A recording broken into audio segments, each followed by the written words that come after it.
आज के लेक्चर में ग्रेविटेशनल पोटेंशियल डिस्कस करेंगे। Let us see what is gravitational potential. तो शुरुआत में ही सबसे पहला जो आता है वो है डेफिनेशन के ग्रेविटेशनल पोटेंशियल का मतलब क्या है। So let's look at the definition. Gravitational potential at a point, right, in A gravitational field of a body. तो कहने का मतलब है कि एक बॉडी है, right, let's say mass m की, और इसकी कुछ ग्रेविटेशनल फील्ड है, लेट्स से ये उसकी एक ग्रेविटेशनल फील्ड है। So within this gravitational field at a point, so कोई भी एक पॉइंट कंसीडर कर लो, लेट्स से यहां पर। So gravitational potential at a point is defined as the amount of the work done in bringing a body, कौन सी body, unit mass की, from infinity to that point without acceleration. So let's say कोई एक body है मेरे पास में और unit mass की है, मतलब 1 किलो की है। सो जनरली ऐसी छोटी बॉडीज को m0 से रिप्रेजेंट करते हैं, इसको टेस्ट मास भी कहते हैं। टेस्ट मास यानी जो भी गिवन मास है उसकी वजह से किसी भी गिवन पॉइंट पे क्या इफेक्ट आएगा, तो वो कैसे हम पता लगाते हैं, एक टेस्ट मास से। जैसे एक बेंच मार्क होता है कि पासिंग मार्क, वैसे ही एक टेस्ट मास है जो हमको ये पता लगाने में हेल्प करेगा कि ये पॉइंट P जो कि m की ग्रेविटेशनल फील्ड के अंदर है, तो उस पॉइंट पर कितना ग्रेविटेशनल पोटेंशियल कह दो या ग्रेविटेशनल इंटेंसिटी कह दो, वो कैलकुलेट करने में हेल्प करेगी। From infinity to that point, so let's say कि ये ऑब्जेक्ट इंफिनिटी पे पड़ा हुआ है और इंफिनिटी से लेकर हमको इसको पॉइंट P पे आना है। सो यहां से यहां तक लाने वाला work done appears in the form of potential at that point। ये डेफिनेशन कहता है gravitational potential at a point in a gravitational field of a body is defined as a amount of the work done in moving a unit mass or a test mass from infinity to the given point, right। ये definition है। इसी definition को अगर हम formula के format में convert कर दे, so हमको मिलेगा potential at a point P will be defined as a work done in carrying the unit mass, right. Work done in carrying the unit mass appears in the form of potential at that point. ये कुछ ऐसा ही हो गया कि तुम एक dish भरकर खाना खा रहे हो, राइट। वो खाना खाने के लिए तुमको कुछ वर्क डन करना पड़ेगा, और वो जो वर्क डन करोगे आप, that will appear in the form of potential with in your body. उसी खाने से तुम आगे कुछ और वर्क कर पाओगे। So this is the mathematical format of the potential.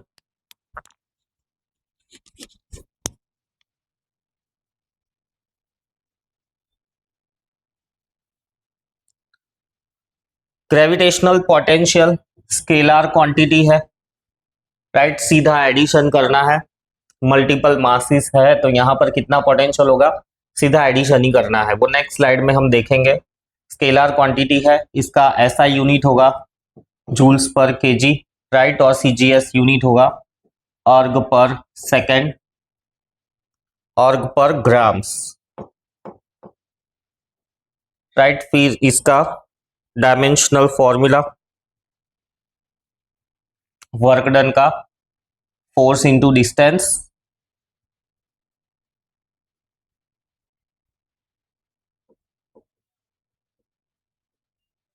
ये वर्क डन का हो गया फोर्स इंटू डिस्टेंस, और मास का m। तो अल्टीमेटली डायमेंशनल फॉर्मूला मिलेगा m0 L square T inverse 2।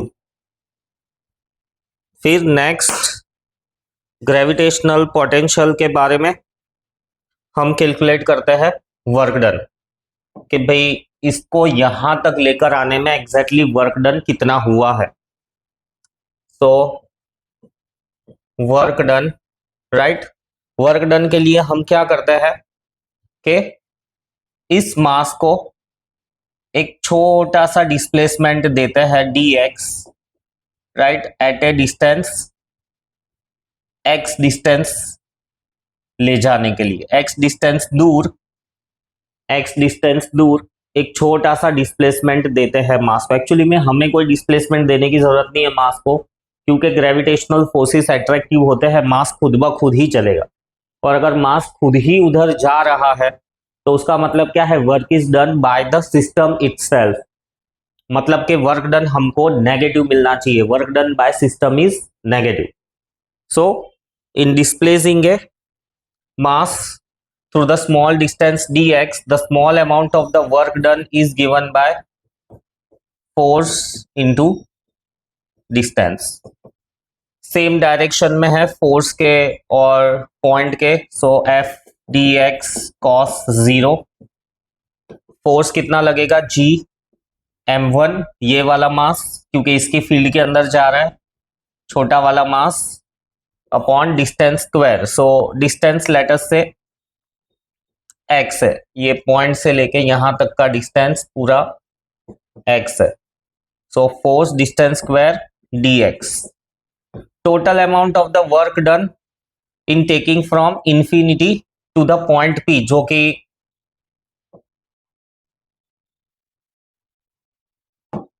जो कि ये पहला पॉइंट जो गिवन पॉइंट है, ये पॉइंट मास से r डिस्टेंस की दूरी पर है, right. So from infinity to r, इसको इंटीग्रेट करेंगे तो g constant, m constant, m naught constant, 1/x² का इंटीग्रेशन होगा -1/x infinity to r। Further solving work done हमको मिलेगा g m naught, right, upper limit -1/r minus lower limit -1/इंफिनिटी, 1/इंफिनिटी हो जाता है 0। वर्क डन मिला हमें negative. So this is the work done in bringing the charge from the infinity to the given point, right? अब may be ये scalar quantity है तो डायरेक्शन से कोई फर्क नहीं पड़ता है, चाहे तुम मास को इधर भी एज्यूम कर लो और लेटस से इसको स्मॉल डिस्टेंस dx से हमने मूव करवाया है, राइट, और टोटल डिस्टेंस इसको मूव करना है x, तो ऐसे भी ले सकते हो, तो भी ये करेक्ट ही है। मेन चीज है वर्क डन हमें मिला नेगेटिव। नेगेटिव मतलब सिस्टम खुद ब खुद उस मास को उसके पास खींचकर लेके आएगा, हमें उसको लेकर जाने की जरूरत नहीं है, क्योंकि वर्क ग्रेविटेशनल फील्ड हमेशा अट्रैक्टिव ही होती है। और ये वर्क डन, राइट, ये वर्क डन अपीयर करेगा इन the form of potential at a point P which is given by G(m)m/r। ये फंडामेंटल फॉर्मूला है पोटेंशियल एट ए पॉइंट का, कि पॉइंट P पे पोटेंशियल कितना होगा, जो भी वर्क डन हुआ है उतना ही पोटेंशियल होगा, जितना हमने खाया है उतना ही पोटेंशियल हमारे अंदर होगा। अब अगर डिस्टेंस जो है वो इंफिनिटी है, कि इफ r इज इनफाइनाइट तो पोटेंशियल कितना हो जाएगा, 1/इंफिनिटी 0 होता है, राइट। सो डिस्टेंस इनफाइनाइट है तो पोटेंशियल 0 होगा। ये मैक्सिमम पोटेंशियल है जो कि दो बॉडीज के बीच में हो सकता है, 0। वैसे पोटेंशियल होना कितना चाहिए किसी भी दो बॉडीज के बीच में, नेगेटिव में ही होना चाहिए। पोटेंशियल में से ही पोटेंशियल एनर्जी मिलती है, पोटेंशियल एनर्जी जितनी कम होगी उतना ही स्टेबल वो सिस्टम होगा, राइट। उसको समझने के लिए तुम ऐसे एक एग्जांपल भी ले सकते हो। लेट्स से दो चार्जेस है, लेट्स से पॉजिटिव और पॉजिटिव। अब इन दोनों के बीच में पोटेंशियल पॉजिटिव आएगा, क्यों? क्योंकि अगर ये हमारा गिवन चार्ज है और ये हमारा टेस्ट चार्ज है, तो इस टेस्ट चार्ज को इधर पकड़कर रखने के लिए हमें एफर्ट्स लगाने पड़ेंगे, मतलब कि कुछ अरेंजमेंट हमें रखना पड़ेगा सो दैट ये चार्ज कहीं ना जाए। चार्ज के थ्रू समझ में नहीं आता है तो तुम मैग्नेट के थ्रू भी समझ सकते हो। लेट्स से नॉर्थ पोल है मैग्नेट का और दूसरा एक और नॉर्थ पोल है, तो क्या दोनों को पास में रख सकते हो? हमें खुद एफर्ट्स लगाने पड़ेंगे, राइट। सो यहां पर क्या हो जाएगा, पोटेंशियल इन दोनों के बीच में 0 के भी ऊपर, यानी कुछ पॉजिटिव पोटेंशियल है। पॉजिटिव पोटेंशियल यानी पॉजिटिव पोटेंशियल एनर्जी, यानी कि ये सिस्टम स्टेबल नहीं है, राइट। अगर इसकी जगह पर ऐसा ले लो कि भाई नॉर्थ पोल है और साउथ पोल है, तो यहाँ पर पोटेंशियल कम होगा, क्योंकि अट्रैक्शन है, मतलब दोनों ही एक दूसरे के साथ स्टेबल सिस्टम बनाते हैं। ये दोनों एक दूसरे के साथ स्टेबल सिस्टम नहीं बनाते। तो पोटेंशियल हमेशा कम से कम होना चाहिए, ये यूनिवर्सल रूल है, नेचुरल रूल है, राइट। जैसे हम भी है, तो हमारे साथ में जो कोई भी घर के अंदर रह रहा है, पोटेंशियल कम से कम होना चाहिए, मतलब कि हमारे उनके साथ में जो रिलेशंस है बहुत सही होने चाहिए, यानी कि पोटेंशियल जितना कम होगा उतना ही रहने में क्या कहते हैं कि कंफर्टेबल रहेगा। फिर नेक्स्ट आता है कि gravitational forces, 7th number, gravitational forces are conservative, यानी कि work done by gravitational force is conservative. Conservative का मतलब, कंजर्वेटिव इसका मतलब यह है कि work done does not depend on path followed. मतलब के जैसे कि ये एक हमारा गिवन मास है, लाइट से m, राइट, और ये एक दूसरा टेस्ट मास है m0। अब इस टेस्ट मास को मुझे यहां पर लेकर आना है पॉइंट P पे, तो चाहे मैं उसको ऐसे लेके आऊं या चाहे मैं उसको ऐसे लेके आऊं या चाहे मैं उसको ऐसे लेके आऊं, वर्क डन तीनों में सेम ही रहेगा। क्यों? क्योंकि work done just depends on the displacement, it depends upon initial and final positions and not on the path followed. फिर gravitational potential on earth,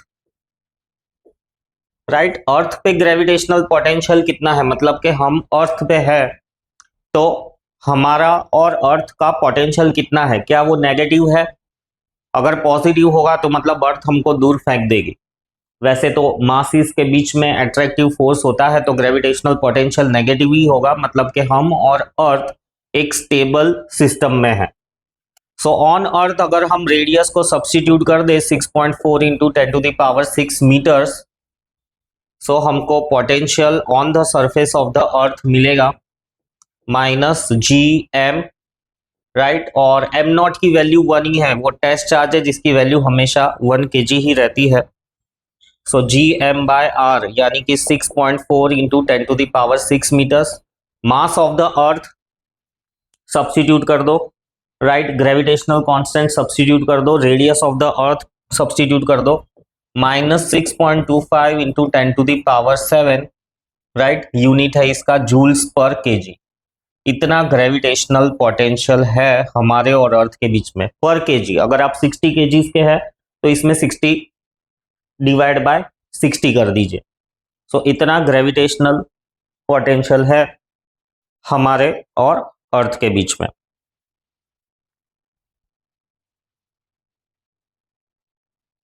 gravitational potential से जुड़ा हुआ नेक्स्ट एक और टर्म है ग्रेविटेशनल पोटेंशियल डिफरेंस। क्या होता है gravitational potential difference? So if we go as per the definition, gravitational potential difference at a point, gravitational potential ये एट वर्ड नहीं है, is defined as the amount of the work done in bringing a body of unit mass from the one point to other point in the gravitational field of the given mass without acceleration. So let's say ये point number 1 है और यहाँ पर एक point number 2 है। सो मुझे एक body को 1 से 2 पे लेके जाना है। 1 की पोजीशन है या डिस्टेंस कह दो r1 और 2 की पोजीशन है, डिस्टेंस कह दो r2। सो पोटेंशियल डिफरेंस यानी work done, let's say potential difference between 1 and 2 is equals to work done in moving from 1 to 2, work done in moving the unit mass from, work done in moving the unit mass from 1 to 2। So work done substitute करें, पहले हम v1 ढूंढ लेते हैं। v1 यानी infinity से लेकर यहां तक लाने में कितना वर्क डन हुआ अपॉन यूनिट मास। तो इंफिनिटी से यहां पर लाने में यूनिट मास को वर्क डन था -gm राइट, इसकी ग्रेविटेशनल फील्ड और यूनिट मास को लेकर है by distance R am not. So potential at V1 is Gm/r। यहां पर भी वही है, पोटेंशियल इज वर्क डन पर यूनिट मास। पोटेंशियल का फॉर्मूला, ये वर्क डन है, पोटेंशियल इज वर्क डन पर यूनिट मास, तो मास यहां से कैंसिल हो जाएगा। वैसे भी उसकी वैल्यू 1 है, सो doesn't make any difference. Potential का फॉर्मूला है Gm/r। वर्क डन है Gm m0/r और पोटेंशियल क्रिएट हुआ Gm/r का। Same way potential at the point 2 will be work done to bring the unit mass at the 2 from the infinity। so ये मिलेगा minus Gm m0, ये distance था r1, ये distance है r2, m0 gets cancelled, so minus Gm/r2 और ये था r1। So potential difference यानी कि difference final minus initial, right. So minus Gm/r2 minus Gm/r1, minus Gm को कॉमन निकाल दो, बचेगा 1/r2 minus 1/r1। This is the potential difference, or you can say V2 minus V1 between the 2 points, potential difference। so मुझे suppose, वैसे तो ये मास है और मास एट्रैक्टिव ही होता है, बट पोटेंशियल और पोटेंशियल डिफरेंस को एक और एग्जांपल से हम समझते हैं। लेट अस से कि मैं एज ए टीचर पढ़ा रहा हूं, तो मुझे यही पसंद होगा कि फर्स्ट बेंच पे जो भी बैठा हुआ है वो बिल्कुल आवाज ना करे या मस्ती ना करे। फर्स्ट बेंच पे मेरा पोटेंशियल ज्यादा है, राइट। लास्ट बेंच पे मैं इंस्टेंटली नहीं पहुंच सकता, मुझे चलकर जाना पड़ेगा, बट फर्स्ट बेंच पे तो मैं इंस्टेंटली पहुंचकर उनको कंट्रोल कर सकता हूं। सो फर्स्ट बेंच पे पोटेंशियल ज्यादा है, अब मुझे किसी को लास्ट बेंच से फर्स्ट बेंच पर लाना है, राइट। तो लास्ट बेंच पे पोटेंशियल कम था, फर्स्ट बेंच पे पोटेंशियल ज्यादा हो गया, राइट। तो वहां से यहां पर मैं लेकर आया सेकंड बेंच से फर्स्ट बेंच में, तो पोटेंशियल में कुछ डिफरेंस आया, यानी जो भी बच्चा लास्ट बेंच पे था अब उसका पोटेंशियल कुछ चेंज हुआ। ये एक अदर वे एग्जाम्पल है, एग्जैक्टली को रिलेट तो नहीं कर सकते, बट तुम समझ सकते हो कि पोटेंशियल मतलब दो बॉडीज के बीच की एनर्जी कम से कम होनी चाहिए, एज पर साइंस कम से कम होनी चाहिए। अगर वो रिपल्सिव है तो पोटेंशियल एनर्जी या पोटेंशियल नेगेटिव में मिलेगा। So this is about gravitational potential difference. Next हम देखते हैं डेरिवेशंस।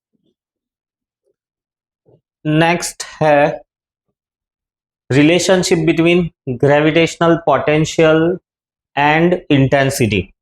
ग्रेविटेशनल पोटेंशियल V और इंटेंसिटी का मतलब एक्सेलरेशन। सो ग्रेविटेशनल पोटेंशियल को तुम ऐसे वेलोसिटी ले सकते हो, V ही उसका सिंबल है, और intensity represented by I, it is nothing but the acceleration, right. So velocity और एक्सेलरेशन के बीच में क्या रिलेशन है? Simple, rate of change of velocity, right, is equals to the acceleration A। So उसी तरह से यहां पर भी पोटेंशियल और इंटेंसिटी के बीच में रिलेशन है, rate of change of potential with distance, यहां पे विथ टाइम है, यहां पर विथ डिस्टेंस है, will give you the intensity, will give you the acceleration due to the given mass. इसको समझने के लिए ये दो टॉपिक्स पहले मिस कर गए थे।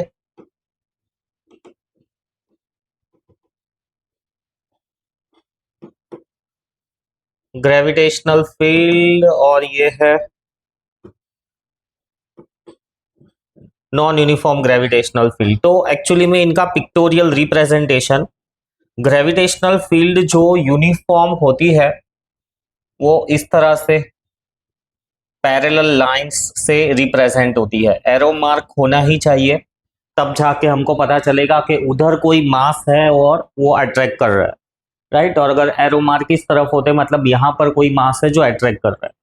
नॉन यूनिफॉर्म ग्रेविटेशनल फील्ड ऐसी कर्व्स होती है या ऐसी अनइवनली स्पेस्ड लाइंस कह दो, इसमें भी एरो मार्क तो होगा ही। ऐसी फील्ड तब होती है जब काफी सारे मासेस है, राइट, जैसे हमारा सोलर सिस्टम, तो हमारे सोलर सिस्टम की फील्ड कुछ ऐसी ही है। हावेवर इन सब में जो सन की फील्ड है वो डोमिनेट कर जाती है और सारे प्लैनेट सन के आसपास घूमते रहते हैं। यूनिफॉर्म ग्रेविटेशनल फील्ड कैसे प्रोड्यूस होगी? यूनिफॉर्म ग्रेविटेशनल फील्ड तुम ऐसा कह सकते हो कि यहाँ पे ऐसी कोई एक प्लेट रखी हुई है और इस प्लेट की वजह से ग्रेविटेशनल फील्ड प्रोड्यूस हो रही है। और नॉन यूनिफॉर्म ग्रेविटेशनल फील्ड के लिए कह दो एक कोई बड़ा मास है, राइट, यहाँ पर कोई एक प्लेट रखी हुई है। सो ऐसी मल्टीपल चीजों के कॉम्बिनेशन की वजह से नॉन यूनिफॉर्म ग्रेविटेशनल फील्ड मिलती है। तो लेट अस से हमको ये जो रिलेशन निकालना है उसके लिए हमको यूनिफॉर्म ग्रेविटेशनल फील्ड ही चाहिए। इस तरफ कोई बड़ा मास है जो इसको अट्रैक्ट कर रहा है। एक्चुअली में ये बड़े मास में से निकल रही है, ऐसा नहीं है, बड़े मास की तरफ है ये।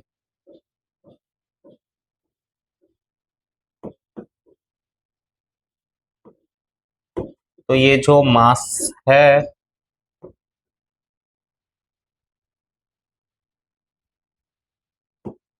इस तरफ आएगा, इस तरफ है ये मास, उसकी तरफ अट्रैक्ट हो रहा है। और इसमें भी सेम, ये जो दोनों मासेस है ये इस तरफ होंगे।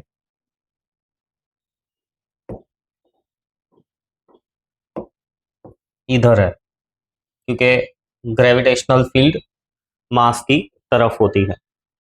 सो लेट अस से ऐसी एक प्लेट है, तो यहां पर मैं एक दो पॉइंट एज्यूम कर लेता हूं, पॉइंट ए और बी, राइट। पॉइंट ए पे कुछ इंटेंसिटी है, बी पे कुछ इंटेंसिटी है। सो एक छोटा सा मास एम नॉट, अगर इसको मुझे ये छोटे से डिस्टेंस डी आर से मूव करना है, अब मैं वर्क डन कर रहा हूं क्योंकि ये एम नॉट तो ग्रेविटेशनल फील्ड की तरफ नेचुरली अट्रैक्ट हो जाएगा, बट एक्सटर्नली मैं वर्क डन कर रहा हूं इस मास को against the gravitational field move करने के लिए। सो कितना वर्क डन होगा? Small amount of the work done in moving the mass against the gravitational force, so FDR, right, force इस तरफ है और डिस्प्लेसमेंट अपोजिट डायरेक्शन में हो रहा है। सो cos 180, बहुत अच्छे से ये एंगल्स निकालना आना चाहिए। सिंपल है एंगल निकालना, फोर्स और जो पोजीशन है या डिस्प्लेसमेंट है उसकी डायरेक्शंस आइडेंटिफाई कर लो। सो हो जाएगा minus F D R, right, this is the work done. अब इंटेंसिटी कैसे मुझे मिलेगी? So intensity is defined as a force experienced per given mass, या तो force experienced per unit mass. ये मैं इधर सब्स्टिट्यूट कर दूं तो डी डब्ल्यू हो जाएगा माइनस एफ की जगह पे I am not D R, right.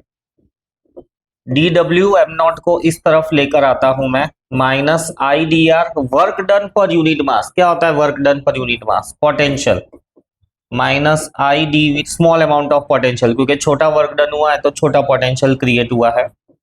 Ultimately minus D V by D R is equals to intensity I. तो ये कुछ एक्सेलरेशन और वेलोसिटी जैसा ही रिलेशन हो गया कि अगर पोटेंशियल में चेंज आ रहा है, मतलब यहां कुछ पोटेंशियल है और यहां कुछ पोटेंशियल है, मतलब के ग्रेविटेशनल फील्ड प्रेजेंट है। वैसे तो पूरे यूनिवर्स में हर जगह पर ग्रेविटेशनल फील्ड है ही, क्योंकि कहीं पे भी मास होगा तो उसका अट्रैक्शन या उसकी फील्ड रहेगी ही, राइट।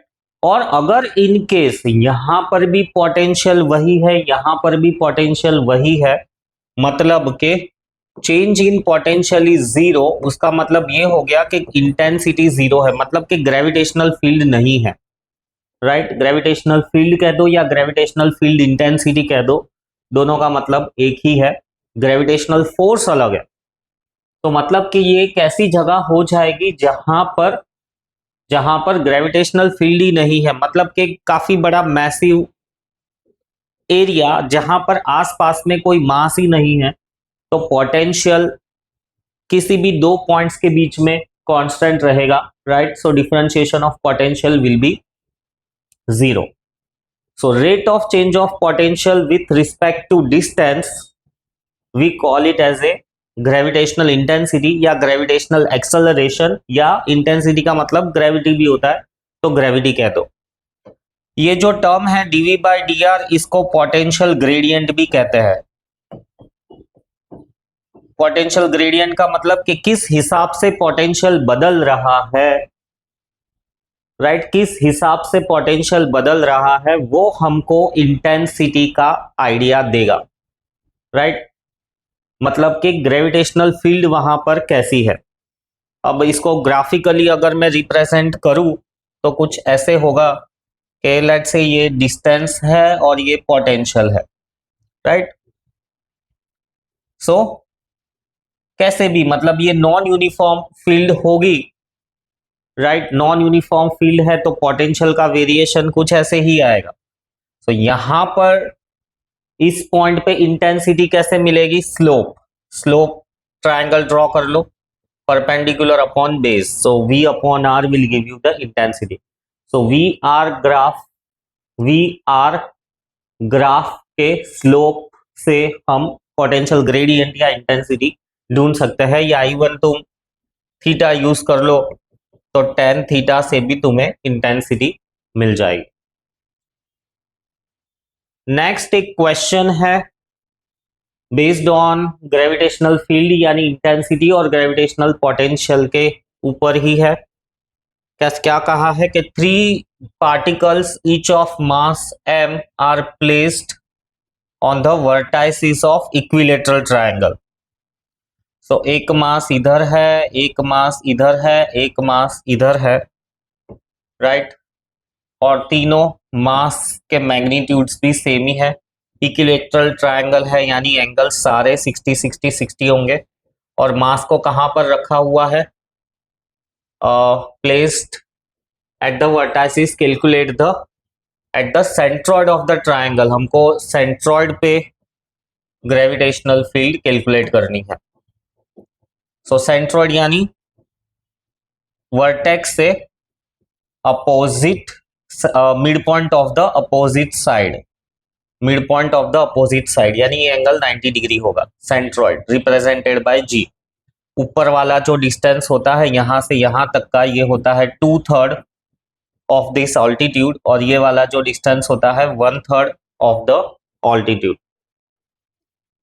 सो अब हमको सबसे पहले ग्रेविटेशनल फील्ड अगर हमको ढूंढनी है, राइट, लेट्स से ये सेंट्रॉइड जी है, तो सेंट्रॉइड जी पे ग्रेविटेशनल फील्ड कैसे मिलेगी, इस मास की वजह से इस डायरेक्शन में, इस मास की वजह से इस डायरेक्शन में, और इस मास की वजह से इस डायरेक्शन में, और ये सिमेट्रिक लोकेशन है।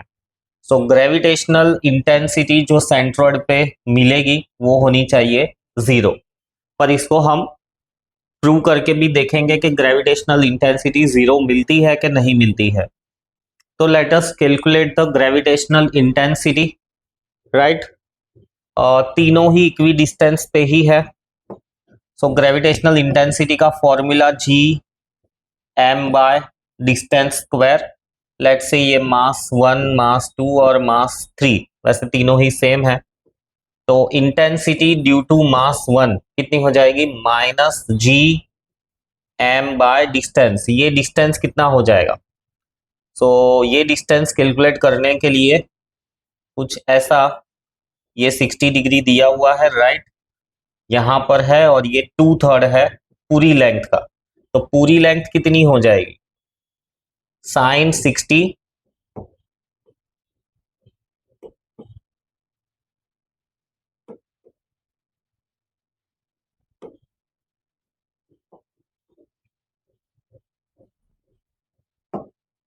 Intensity I1 will be equal to minus G M by distance का स्क्वायर। अब ये डिस्टेंस कितना रहेगा, डिस्टेंस ढूंढना है मुझे यहां से यहां तक।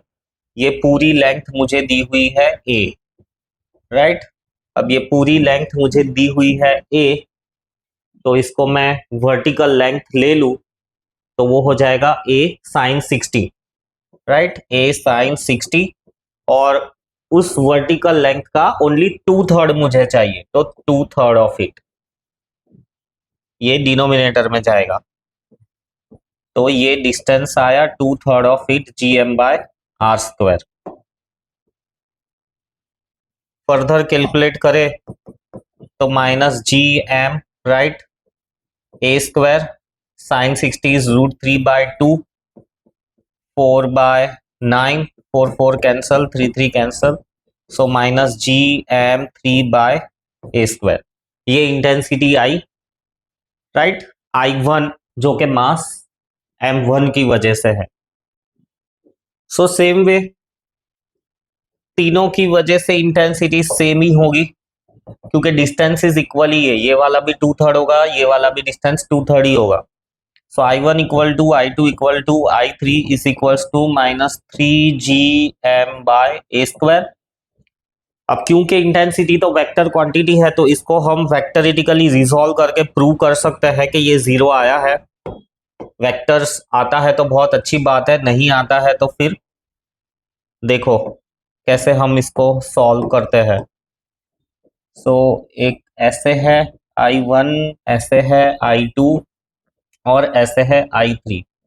सो तीनों के बीच में कितना एंगल होगा?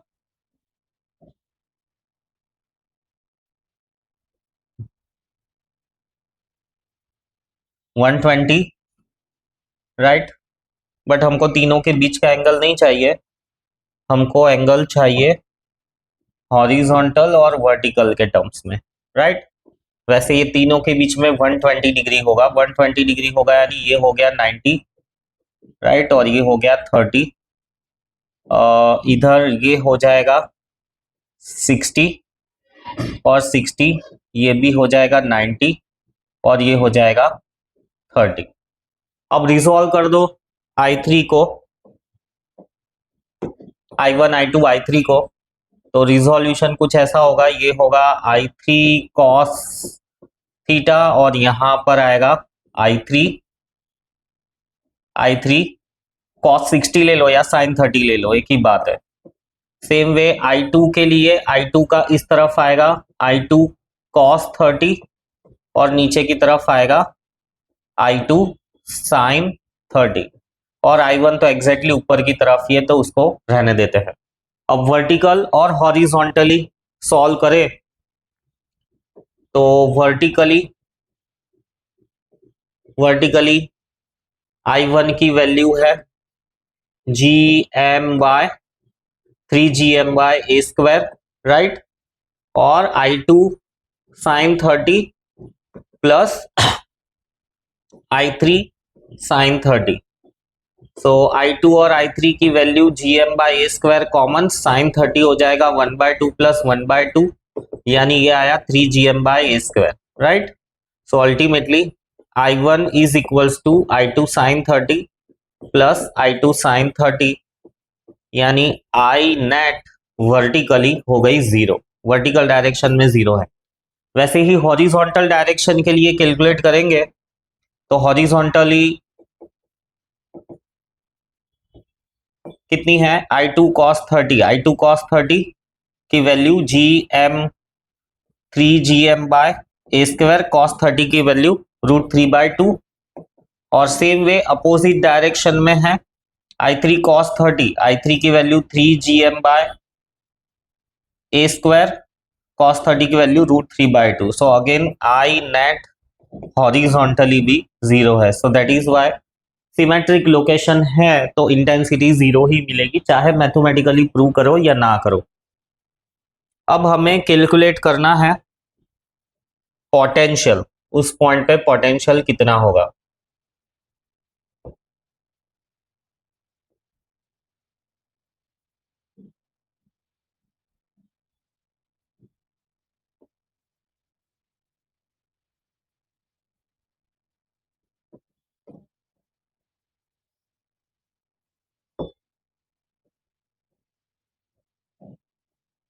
अब उस पॉइंट पे पोटेंशियल ढूंढने के लिए potential at the point G will be equal to potential due to 1 plus potential due to 2 plus scalar quantity है पोटेंशियल तो, राइट। ग्रेविटेशनल फील्ड तो हमने ढूंढ ली, 0 मिली। ग्रेविटेशनल पोटेंशियल सेंट्रॉइड पे स्केलर है, तीनों एक ही जैसे है तो मैं 3 टाइम्स V लिख सकता हूं, राइट। और ग्रेविटेशनल पोटेंशियल का formula G M by distance, और डिस्टेंस कितना है, डिस्टेंस यहां से यहां तक का है, जी से लेके मास तक का, स्क्वायर नहीं लेना है, बिना स्क्वायर के ही लेना है। तो a साइन 62/3 से हो जाएगा 9 gm/a। पोटेंशियल में आर स्क्वायर नहीं आता है, साइन 60 की वैल्यू √3/2।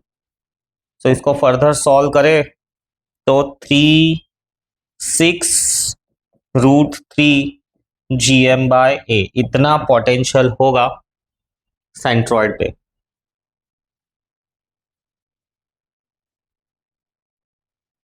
ये 2/3 रह गया, ये 2/3 रह गया।